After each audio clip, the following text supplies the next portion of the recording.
Back to news. Telangana cabinet నేడు సమావేశం కాబోతోంది. మధ్యాహ్నం 2 గంటలకు సెక్రటేరియట్లో జరిగే మంత్రివర్గ సమావేశం 15 అంశాలపై చర్చించనుంది.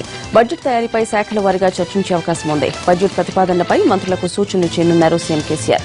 కేంద్ర ప్రభుత్వం బడ్జెట్ ప్రవేశపెట్టడంతో రాష్ట్రాలకు వచ్చే నిధులు, ఇతర అంశాలపై చర్చించి అనుగుణంగా బడ్జెట్ రూపకల్పన చేసే అంశంపై మంత్రులతో చర్చిస్తారు.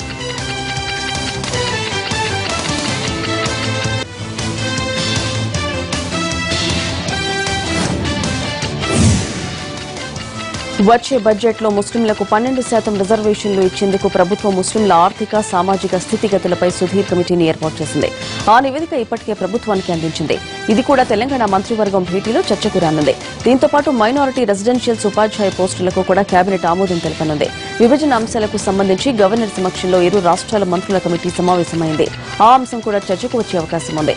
అలాగే శాసనసభ బడ్జెట్ సమావేశాలు జరిగే తేదీలను, బడ్జెట్ ప్రవేశపెట్టే తేదీని ఈ సమావేశంలో ఫైనల్ చేసే అవకాశం ఉంది. ఆంధ్రప్రదేశ్ రాజధాని అమరావతికి ఈ నెల 3వ వారంలో అసెంబ్లీ సెక్రటేరియట్ ను తరలిస్తున్నట్లు అసెంబ్లీ సెక్రటరీ సర్క్యులర్ జారీ చేశారు. తాజా సర్క్యులర్తో పూర్తి స్థాయిలో అమరావతికి ఏపీ అసెంబ్లీ తరలిపోనుంది. త్వరలో నిర్వహించే అసెంబ్లీ సమావేశాలను అమరావతిలో నిర్వహించాలని ప్రభుత్వం భావిస్తోంది. దాంతో అసెంబ్లీ సెక్రటేరియట్ ను అమరావతికి తరలిస్తున్నట్లు చెప్పారు అధికారులు. 2019 నాటికి పోలవరాన్ని పూర్తి చేస్తామన్నారు ఏపీ సీఎం చంద్రబాబు నాయుడు. పశ్చిమ గోదావరి జిల్లాలో పర్యటించిన చంద్రబాబు పోలవరం గేట్ల నిర్మాణాన్ని పరిశీలించారు. 2018 నాటికి గ్రావిటీ ద్వారా నీరు అందిస్తామన్నారు. 52% మట్టి తవ్వకాలు పూర్తయ్యాయన్న బాబు ప్రతిపక్షాలు కావాలనే రైతులను రెచ్చగొడుతున్నాయని ఆగ్రహం వ్యక్తం చేశారు. రైతులకు మెరుగైన ప్యాకేజీ అందజేస్తున్నామని, 2 ఏళ్లలోపు పునరావాస పనులు పూర్తి చేస్తామని స్పష్టం చేశారు.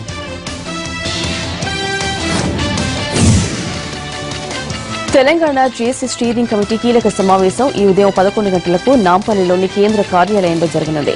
జేసీ చైర్మన్ ప్రొఫెసర్ కోదండరాం అధ్యక్షతన జరిగే ఈ సమావేశంలో ఈ నెల చివరిలో తలపెట్టిన నిరుద్యోగ నిరసన ర్యాలీ తేదీని ఖరారు చేస్తారు. అలాగే ఈ ర్యాలీని విజయవంతం చేయడానికి తీసుకునేందుకు సమగ్ర కార్యాచరణను చర్చించనున్నారు. టీజేసీ రాష్ట్ర స్థాయి సభ్యులతో పాటు ప్రాంతీయ సమన్వయకర్తలు కూడా ఈ సమావేశంలో పాల్గొంటారు. జేసీ నాయకులను సమాచార సేకరణ పేరుతో ఇంటెలిజెన్స్ పోలీసులు వేధిస్తున్న ఘటనలపై సమావేశంలో చర్చించనున్నారు. 2 రాష్ట్రాల మంత్రుల కమిటీ భేటీ ఎలాంటి నిర్ణయాలకు రాకుండానే ముగిసింది. గవర్నర్ నరసింహన్తో జరిగిన ఈ భేటీలో చాలా విషయాలు చర్చకొచ్చాయి. ఉమ్మడి ఆస్తులు, ప్రత్యేక హైకోర్టు తదితర అంశాలపై చర్చించారు. అయితే పంపకాలపై ఎలాంటి నిర్ణయాలు తీసుకోలేదు. దాంతో ఈ నెల 9న మరోసారి భేటీ అవ్వాలని నిర్ణయించారు. 2 రాష్ట్రాలు పరస్పరం సహకరించుకుని వివాదాలు పరిష్కరించుకుంటామని చెప్పారు ఇరు రాష్ట్రాల మంత్రులు.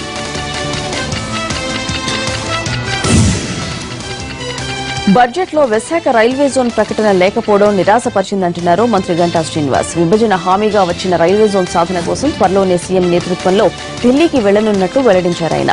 బడ్జెట్లో ప్రకటన వెలువడంత మాత్రాన జోన్ రానట్టు కాదంటున్న మంత్రి ఉత్తరాంధ్ర ప్రజల కలలను సాకారం చేసేందుకు నరేంద్ర మోడీని కలుస్తామన్నారు. రాజధాని భూములిచ్చిన రైతులకు ట్యాక్స్ రాయితీలు, విద్యాశాఖ అభివృద్ధికై అధిక ప్రాధాన్యమివ్వడం శుభ పరిణామమన్నారు గంటా. పాలమూరు రంగారెడ్డి ఎత్తిపోతల పథకం పనుల్లో మరో ముందడుగు పడింది. భూత్పూరు మండలం కర్వేనా రిజర్వాయర్ నుంచి జడ్చెర్ల మండలం ఉదండపూర్కు టనల్ మరియు లిఫ్ట్ 4 ప్యాకేజీ 16 పంప్ హౌస్ పనులకు భూమి పూజ చేసి ప్రారంభించారు మంత్రి లక్ష్మారెడ్డి. ఈ సందర్భంగా ఇక్కడ జరుగుతున్న పనులపై అధికారులను అడిగి తెలుసుకున్నారు. వెనుకబడిన పాలమూరును సస్యశ్యామలం చేసేందుకు ఈ ప్రాజెక్టు వరప్రదాయిని అని కొనియాడారు మంత్రి.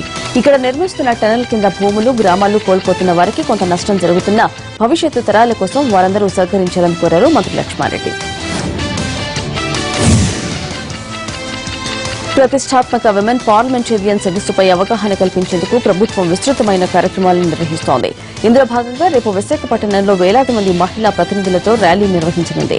జీవీఎంసీ గాంధీ విగ్రహం దగ్గర నుంచి ఈ ర్యాలీ ప్రారంభమై ఉడా సెంట్రల్ పార్క్ చుట్టూ వస్తోంది. ఈ కార్యక్రమంలో అసెంబ్లీ స్పీకర్ కోడెల శివప్రసాద్ పాల్గొంటారు.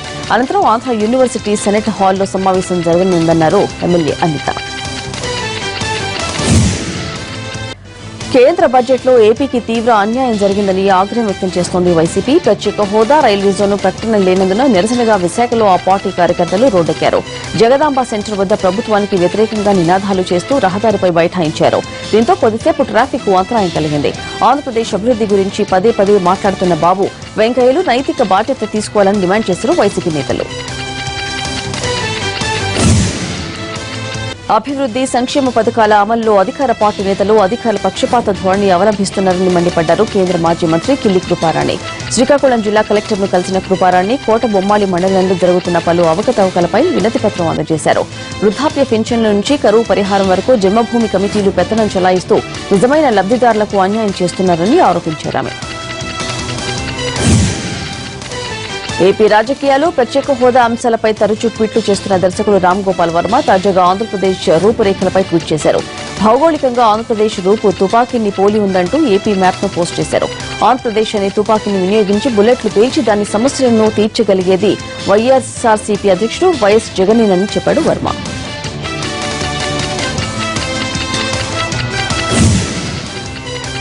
అనారోగ్యంతో చికిత్స పొందుతున్న దాసరి నారాయణరావును జనసేన అధినేత సినీ నటుడు పవన్ కళ్యాణ్ పరామర్శించారు. సికింద్రాబాద్ కిమ్స్ లో చికిత్స పొందుతున్న దాసరిని కలిసిన అనంతరం డాక్టర్లతో ఆయన ఆరోగ్యం గురించి అడిగి తెలుసుకున్నారు. దాసరి నారాయణరావు త్వరలో కోలుకోవాలని ఆకాంక్షించారు పవన్ కళ్యాణ్.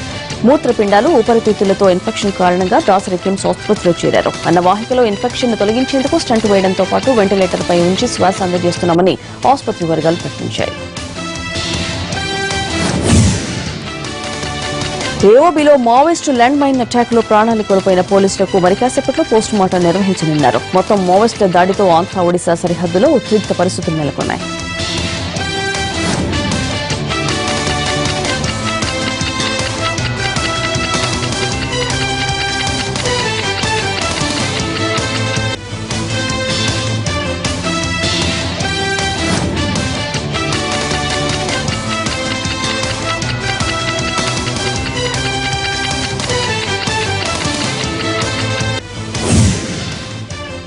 వాయిదాల మీద వాయిదాలు పడిన విశాఖ ఉత్సవకు సమయం దగ్గర పడింది. సాగర తీరాన ఈ నెల 3 నుండి 5వ తేదీ వరకు విశాఖ ఉత్సవాలు జరగనున్నాయి.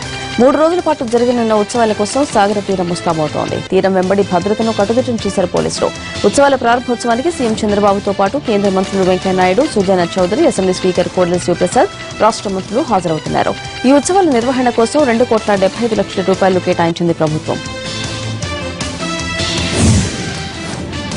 కరీంనగర్ జిల్లాలో మెడికల్ ఆందోళనకు దిగారు. ఎంబీబీఎస్ కోర్సు పూర్తి చేసిన విద్యార్థులకు తిరిగి నేషనల్ ఎగ్జిట్ పరీక్షలు నిర్వహించాలన్న కేంద్ర ప్రభుత్వ ప్రతిపాదనపై కరీంనగర్ జిల్లాకు చెందిన మెడికల్ ఆందోళన వ్యక్తం చేశారు.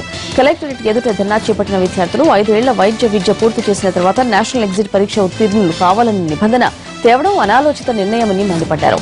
ప్రభుత్వం ఈ నిర్ణయాన్ని వెంటనే ఉపసంహరించుకోవాలని డిమాండ్ చేశారు.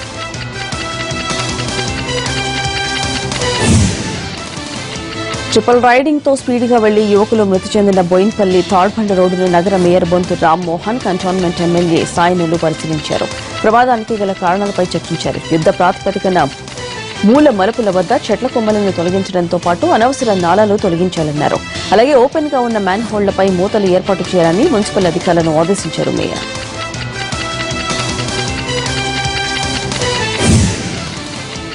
హైదరాబాద్ హయత్ నగర్ లో మొన్న రాత్రి చనిపోయిన రాజేష్ ది హత్య అని తేల్చారు పోలీసులు. 4 రూపాయల చిల్లర గొడవే అందుకు కారణమని నిర్ధారించారు. పోలీస్ స్టేషన్ కు సమీపంలో ఉన్న పాన్ షాప్ లో సిగరెట్ తీసుకున్నాడు రాజేష్. 4 రూపాయల చిల్లర లేకపోవడంతో పాన్ షాప్ ఓనర్ కు రాజేష్ కు మధ్య వాగ్వాదం జరిగింది. దీంతో షాప్ ఓనర్ నదీం 4 స్నేహితులతో కలిసి రాజేష్ ను చితకబాదాడు. వారి నుంచి తప్పించుకునే ప్రయత్నంలో డీసీఎం ఢీకొని రాజేష్ చనిపోయాడు. సీసీటీవీ ఫుటేజ్ ఆధారంగా దర్యాప్తు చేసిన పోలీసులు సెక్షన్ 304 క్లాస్ 2 హత్యా నేరం కింద కేసు నమోదు చేసి నదీంతో పాటు అతని స్నేహితులను అదుపులోకి తీసుకున్నారు.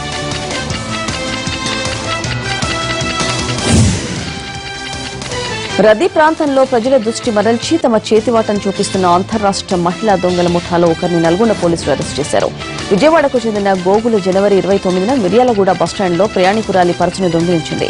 ఈ చోరీ దృశ్యాలు సీసీ కెమెరాలో రికార్డ్ అయ్యాయి. సదరు దొంగను గుర్తించిన పోలీసులు విజయవాడలో ఆమెను అరెస్టు చేశారు.